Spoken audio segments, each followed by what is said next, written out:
It seems like all humans do is die, the high elf bard murmured, his voice carrying a weight of centuries as he lifted a delicate glass goblet of wine to his lips. The ruby liquid caught the dim light of the wine house, casting faint reflections on his elegant, ageless features. His audience, a mix of wood elves and a few of his high elf kin, shifted uncomfortably in their seats.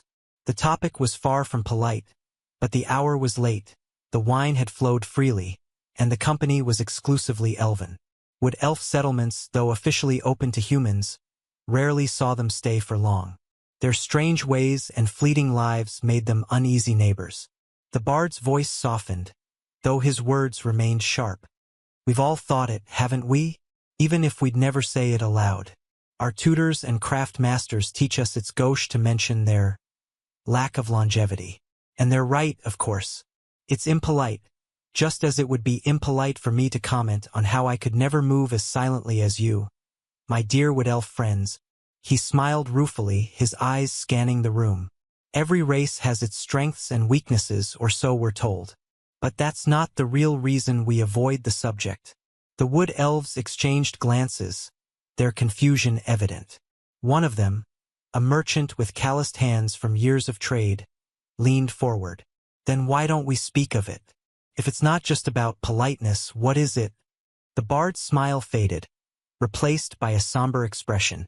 We're taught that humans are a force to be reckoned with, driven by ingenuity and ambition. And that's true to an extent. They have so little time, so they use it more fiercely than we ever could. But do you truly believe that's enough to explain how they've held their own against us? How they've even won wars against us? The room fell silent, the weight of his words settling over the group like a heavy mist. The bard leaned back in his chair, his gaze distant, as if he were peering into the past. I was there, you see, in the days before the long peace, when humans first began appearing on our borders. This was long before we devoted ourselves to art and study, to the refined pursuits we now hold dear. No, in those early days when we had only recently escaped the Feywilds, we were as warlike as any kobold raiding party. We needed resources. We needed servants. And because we did not fear death by age, we believed we could take whatever we desired. He paused, his fingers tracing the rim of his goblet. I was young then, just a lad. I worked for the raiders, mostly cooking and carrying supplies for my betters. The human settlement we targeted was newly built, a village that had only grown to any significant size over the last century or so. Humans breed quickly, but this place was small, just a few hundred farmers and a single mage. The larger cities were far away, and our scouts reported that the mage was the only real threat. Our party was 50 strong, all battle-tested war mages. Each of them could take on a score of goblins without breaking a sweat. Our magic was precise, deadly, and the humans had cultivated rich resources, if not wealth. It was deemed the perfect target. The bard's voice grew quieter, almost a whisper, as if he feared the shadows might overhear. We knew human mages were impressive, given their short lifespans. And we knew they could extend their lives by a few centuries through exposure to magic. So we planned to eliminate the mage first. We slipped into the graveyard at the edge of the village, where he had built his tower. We didn't know his specialty, but we assumed it wouldn't matter. We were elves. We were superior. One of the high elves, a scholar with a keen interest in magic, interrupted. What kind of mage was he? What was his specialty? The bard's lips curled into a grim smile. An unpleasant one, I'm afraid, and one that none of us had considered at the time. You see, we didn't have magic researchers back then, Professor. He took a long sip of wine, his hand trembling slightly. This human specialty was necromancy. A collective shudder ran through the room. Necromancy was a taboo subject, one that clashed violently with elven sensibilities. The bard continued, his voice steady but heavy with regret. And this, my friends, is why I say that humanity's ability to die is their greatest strength. Have any of you ever visited a human village of similar size? Even after all these years, they retain much of their character. Have you noticed their graveyards? The towers or churches that seem to sink into the earth. The wood elf merchant nodded slowly. Yes, I've seen them. They look sunken, as if the ground is swallowing them. Exactly, the bard replied. And that's what we thought too. The tower in that village appeared to have sunk about 5 feet into the graveyard. But do you know why we were so foolish to attack it? Only the scholar, the professor, seemed to understand.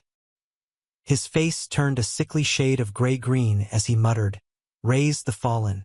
The bard's smile was bitter as he leaned forward, his eyes locking onto the professor's.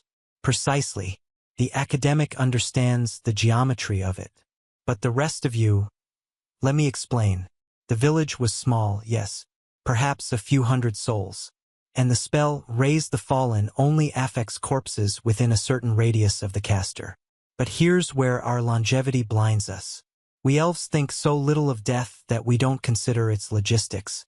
We build grand tombs for our dead, whether they fall in battle or succumb to illness. But humans die all the time. Give them a few centuries, and even a small village will have a graveyard so vast it looks like the buildings are sinking. But they're not sinking. The ground around them has risen, filled with layer upon layer of the dead. He paused, letting the horror of his words sink in. There weren't just a few dozen corpses in that graveyard. There were thousands, over 4,000 to be precise. And with each of those corpses came the grief, the pain, the regret of those who had loved them. Enough sorrow to fill every poetry book in every university across the realms. That mage had been drawing on that necromantic power for his entire life. Our raiders were skilled. They could have taken on 10 undead without breaking a sweat. But 100 to 1, 1,000 to 1, with an obscenely powerful necromancer fueling them? It was over in seconds. The bard's eyes grew distant, his voice barely above a whisper. I fled. I hid in the village well, trying to stifle my sobs as the horde of undead overwhelmed my comrades. They rampaged for weeks, destroying not just our raiding party, but an entire elven city before the necromancer's power finally waned and the undead crumbled to dust. He finished his wine in one long swallow, then set the goblet down with a quiet clink. His gaze swept over the room, lingering on each elf in turn. All humans do is die, and we must pray they never realize just how powerful that makes them. The room was utterly silent, the weight of the bard's tale pressing down on every elf present. The flickering light of the mage lights seemed dimmer now, as if the shadows themselves were leaning in to listen. The bard leaned back in his chair, his expression distant, as though he were still trapped in the memory of that terrible day. His fingers absent-mindedly traced the scar on his left wrist, a faint, silvery line that seemed to glow faintly in the low light. One of the Wood Elves, a young hunter with wide, curious eyes, broke the silence. But surely that was an exception. One powerful mage, one terrible spell. It doesn't mean all humans are like that, does it? The bard's laugh was soft, almost bitter. Oh, my dear child, you misunderstand. That mage was not an exception. He was a symptom of what happens when a race lives with death as their constant companion. Humans are not like us. They do not have the luxury of centuries to perfect their craft, to ponder the mysteries of the universe, or to grow complacent in their power. They are born with the knowledge that their time is limited, and that knowledge drives them in ways we can scarcely comprehend. He leaned forward again, his voice dropping to a conspiratorial whisper. Think about it. How many human inventions have we adopted over the years? Their crossbows, their alchemical concoctions, their methods of farming and building. They create these things not because they have time to perfect them, but because they must. They do not have the luxury of waiting. And when they turn their minds to magic, well, that is when they become truly dangerous. The professor, still pale but now leaning forward with academic fervor, interjected. But necromancy, it's an abomination. It goes against the natural order. How could any being, even a human, justify such a thing? The bard's smile was grim. Justify? Perhaps they do not. Perhaps they simply do not care.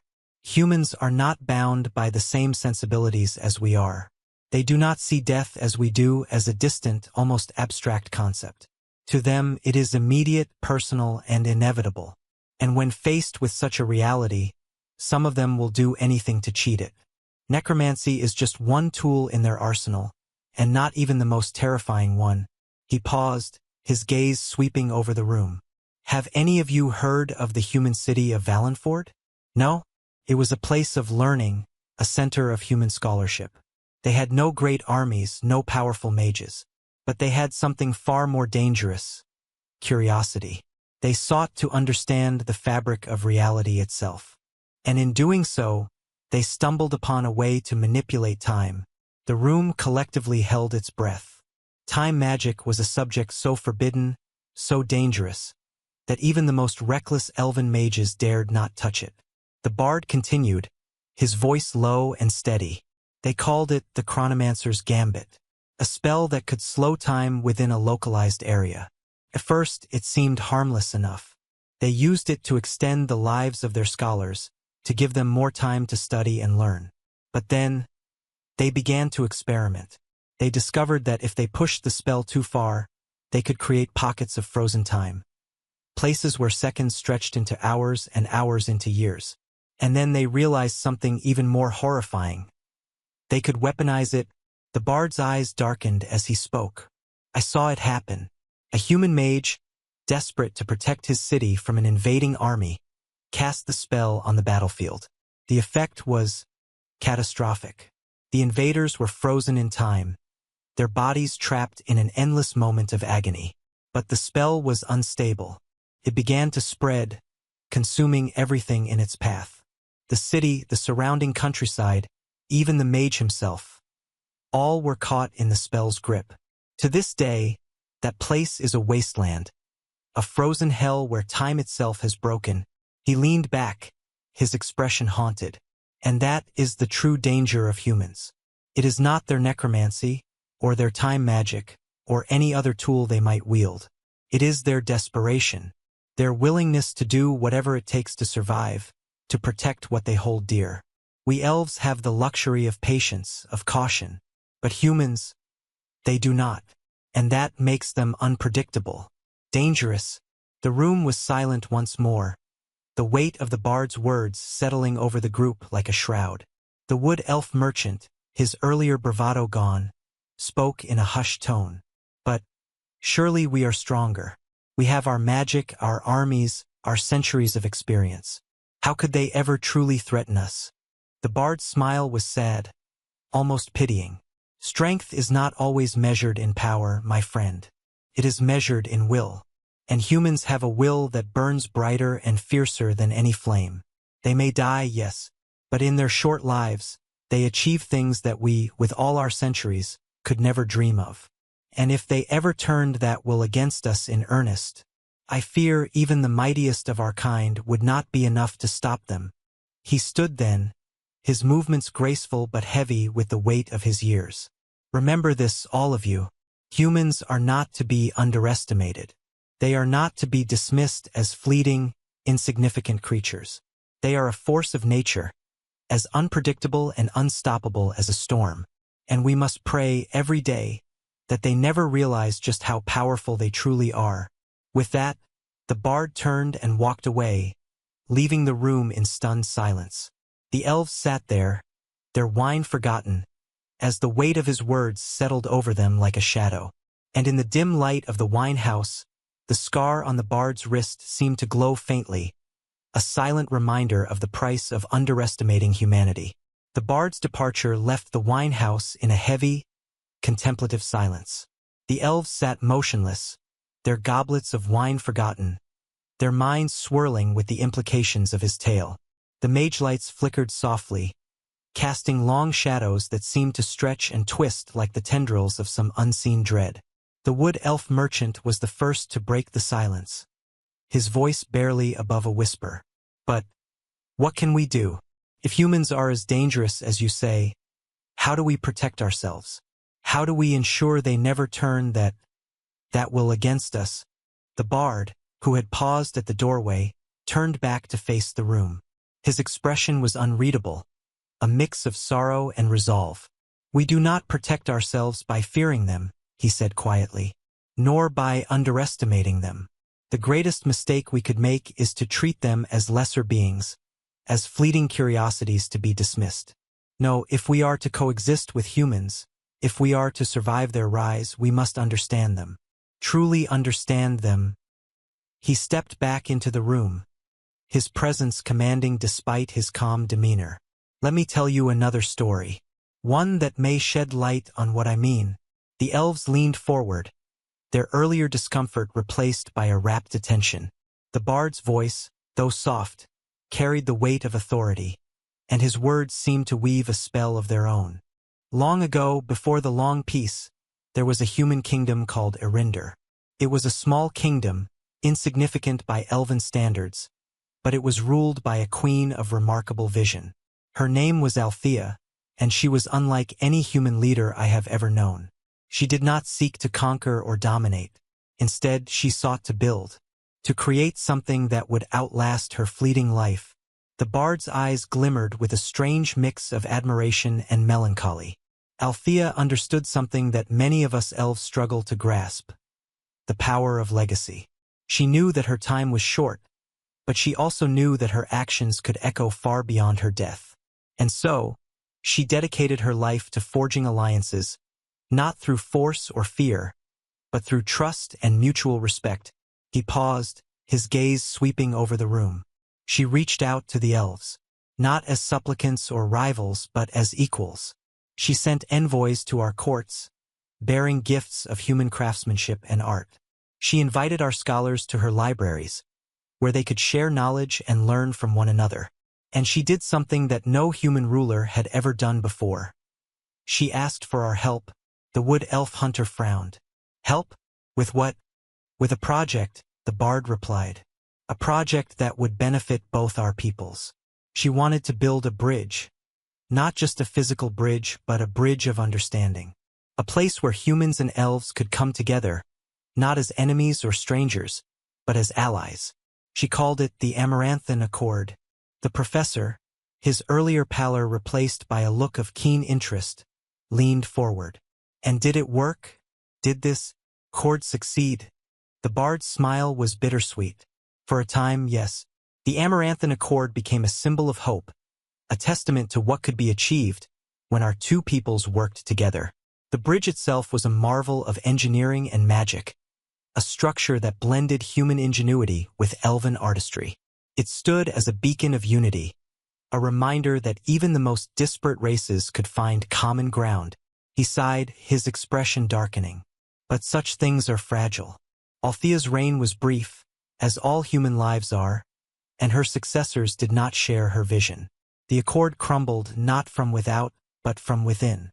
Mistrust and fear crept in, and the bridge that had once connected us became a battleground. In the end, it was destroyed, not by invaders or natural disaster, but by our own hands. The room fell silent once more, the weight of the bard's words settling over the group like a shroud. The wood elf merchant shook his head, his voice heavy with regret. So, it was all for nothing? Not for nothing, the bard said firmly. Althea's legacy lives on, not in the ruins of the bridge, but in the lessons she left behind. She showed us that humans are not merely creatures of chaos and destruction. They are capable of greatness, of vision, of compassion. But they are also fragile, their lives fleeting and their ambitions easily corrupted. It is up to us, to you, to ensure that their potential is nurtured, not squandered. He stepped closer to the group, his eyes burning with intensity. Do not fear humans. Do not dismiss them, but do not underestimate them either. They are a mirror, reflecting both the best and worst of what it means to live in this world.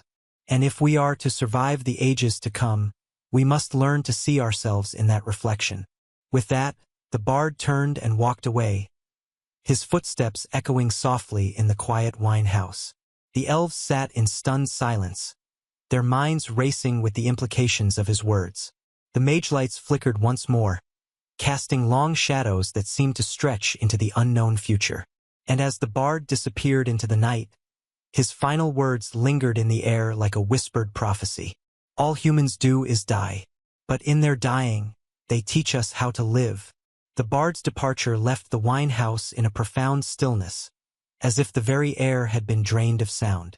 The elves sat in silence, their thoughts churning like a storm-tossed sea. The mage lights above flickered faintly, their glow now dim and uncertain, as though even they were unsettled by the bard's tales. The wood elf merchant, his face pale and drawn, finally broke the silence. But what does it mean for us? For our future? If humans are, as you say, if they are both a danger and a potential ally, how do we navigate this? How do we ensure that their will does not become our undoing? The bard, who had paused just outside the doorway, turned back once more. His expression was grave, but there was a glimmer of something else in his eyes, something that might have been hope or perhaps resolve. The answer, he said quietly, lies not in fear or domination, but in understanding. And understanding begins with stories. He stepped back into the room, his presence commanding yet calm, like a tree that has weathered countless storms. Let me tell you one more tale. A story of a human who changed the course of history, not through strength or magic, but through an act of selflessness so profound that it still echoes across the ages. The elves leaned forward, their earlier discomfort replaced by a rapt attention. The bard's voice, though soft, carried the weight of centuries, and his words seemed to weave a spell of their own. Long ago, in the heart of the human kingdom of Valamir, there lived a blacksmith named Kale. He was no warrior, no mage, no king. He was a simple man, known only for his skill at the forge and his quiet, unassuming nature. But Kale possessed something rare, even among humans. A heart that burned with compassion. The bard's eyes glimmered with a strange mix of admiration and sorrow. Valamir was a land plagued by strife. Bandits roamed the countryside, and the kingdom's armies were stretched thin. The elves, who had once been allies, had withdrawn behind their borders, unwilling to involve themselves in human conflicts. The people of Valamir were desperate, their hope fading like the last embers of a dying fire. He paused, his gaze sweeping over the room. One day, a wounded elf stumbled into Kale's village. She was a scout, separated from her patrol and pursued by bandits. The villagers, fearful of drawing the bandits' wrath, wanted to turn her away, but Kale refused. He took the elf into his home, tended to her wounds, and hid her from those who would do her harm. The wood elf hunter frowned. Why would he do that? He risked his life for a stranger, an elf no less. What did he gain from it? Nothing, the bard replied simply. And everything. Kale asked for no reward, no recognition. He acted out of pure compassion, a belief that no being, human or elf, should suffer alone. And in doing so, he set in motion a chain of events that would change the fate of two peoples. The bard's voice grew softer, almost reverent. The elf he saved was no ordinary scout. She was the daughter of a powerful elven lord, a leader of great influence. When she returned to her people, she told them of Kale's kindness, of the humans who had risked everything to protect her. Her words stirred something in the elves, a memory of the Amaranthan Accord, of the unity that had once been possible. He paused, his expression darkening. But not all were swayed. Many elves still viewed humans with suspicion, even contempt. They argued that Kale's actions were an anomaly, a fleeting act of decency in a sea of human chaos. The debate raged for weeks, threatening to tear the elven court apart. The professor, his earlier pallor replaced by a look of keen interest, leaned forward. What happened? Did they listen to her? The bard's smile was bittersweet. In the end, it was not the daughter's words that swayed them, but Kale's actions. When the bandits attacked his village, seeking revenge for his defiance, Kale stood alone to face them. He was no warrior, no hero. He was a blacksmith, armed only with his hammer and his courage. And yet, he held the line long enough for the villagers to escape. He sighed, his expression heavy with regret. Kale did not survive the battle, but his sacrifice did not go unnoticed. The elven lord, moved by his daughter's pleas and Kale's bravery, sent his forces to aid the humans. Together, they drove the bandits from Valamir and restored peace to the land. The room fell silent once more, the weight of the bard's words settling over the group like a shroud. The wood elf merchant shook his head, his voice heavy with emotion. So, Kale's death brought peace? Is that the lesson? That humans must die for us to understand them? Not at all, the bard said firmly. The lesson is that even the smallest act of kindness can ripple across the ages. Kale's sacrifice was not in vain, but it was not his death that mattered. It was his life. His choice to see an elf not as an enemy or a stranger, but as a fellow being deserving of compassion. That is what changed the course of history. He stepped closer to the group, his eyes burning with intensity. Humans are not defined by their mortality, but by how they choose to live. They are capable of great cruelty, yes, but also of great kindness. And it is that kindness, that spark of humanity, that we must nurture and protect.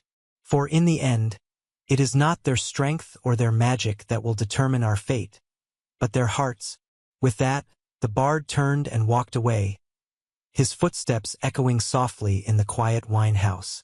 The elves sat in stunned silence, their minds racing with the implications of his words. The mage lights flickered once more, casting long shadows that seemed to stretch into the unknown future.